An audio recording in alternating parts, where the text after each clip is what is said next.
We have Chris Wheatley on the line all the way from England. Chris Wheatley is an Arsenal insider. Everything Arsenal. We want to chat with him for a bit on what sort of window the Gunners have had so far. Chris, if you can hear me, good evening and welcome to Sports Panorama. You're live in Ghana. Good evening. Thanks for having me. It's an absolute pleasure to be here and talk with you on what's been a pretty busy day in the world of football. It really has been busy. It really has been busy. Now, let's dive right into the Arsenal stuff and let's talk about this Caicedo deal that didn't happen. I'll get to Jorginho in a bit, but really, how close were Arsenal to getting Moises Caicedo, and why did the team decide to eventually pull out when they only needed to make a small top-up to the bid they had already submitted? I'd say they were halfway there. So they were pretty close. They had a full agreement on the players' side. Moises Caicedo wants to join Arsenal. That was agreed quite a long time ago, at least a week ago.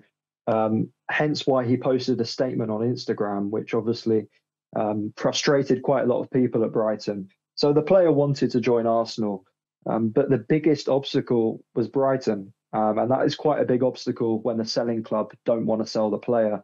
Every conversation I had with Brighton, they said Caicedo is not for sale. He's going nowhere. And they stuck to their word throughout. And I think they were never really going to sell him. Maybe if they received a bid in excess of £80 million, they might have considered it. But Arsenal weren't prepared to stump up more than £70 million for Caicedo. And in the end, they've got Jorginho, who is not exactly the same player, but he's someone who's going to add a lot of experience. And I think that's why they're happy with the signing of Jorginho for sure.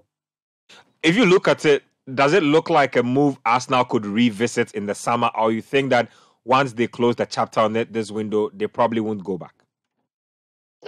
Yeah, absolutely. I think they will revisit it in the summer.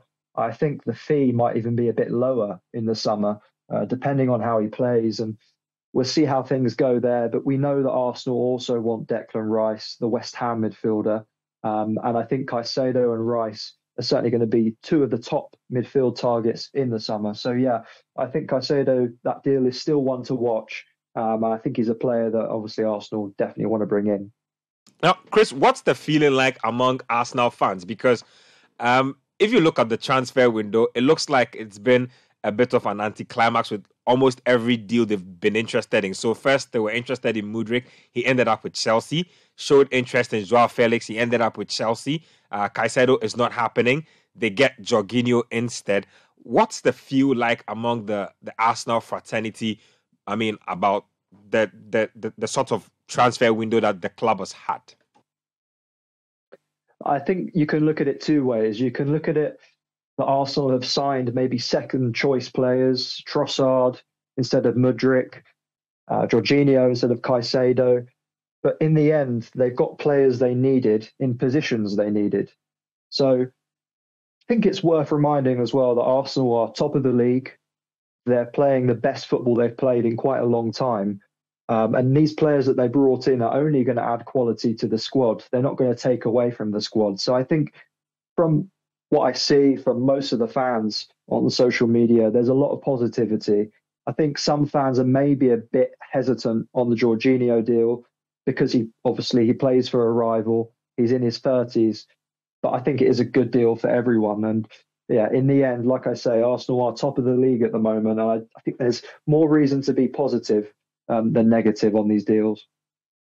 Now, we also heard names like Yuri Tillema thrown into the mix. Was there concrete interest on Arsenal's part? Is there a possibility it's a deal they could revisit?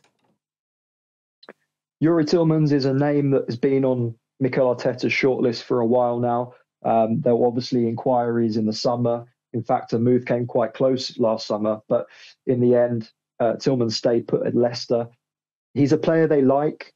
I think he would go for a decent fee, but he wasn't seen as the right player to bring in January. I think in Jorginho, they've got someone with Champions League level experience, someone who is really at the top of his game, is experienced in pretty much every competition, and he is really a player who is going to add a lot the Arsenal squad. But yeah, Tillmans is one they like. He's been on the shortlist for a while, but I don't think it's one that's likely to happen anytime soon.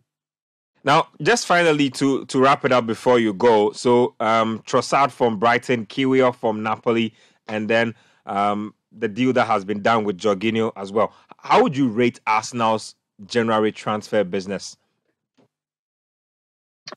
I think if I'm going to give them a rating out of 10, I would probably say 8 out of 10. Like I say, they've got the players in the positions that they wanted, and I think that was the main thing.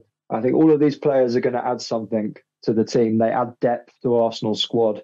Don't forget as well that Arsenal have injuries. Mohamed Elneny is out for the rest of the season with a knee injury. And I think they really did need bolstering in that midfield. So, yeah, I would give them an 8 out of 10 for the business. And it will go up to a 10 out of 10 if they win the league this season. Chris, thank you very much. We appreciate the time spent with us. Thanks for having me. Have a great evening. Cheers. You too. It's don't call me time. Let's go. It's don't call me time.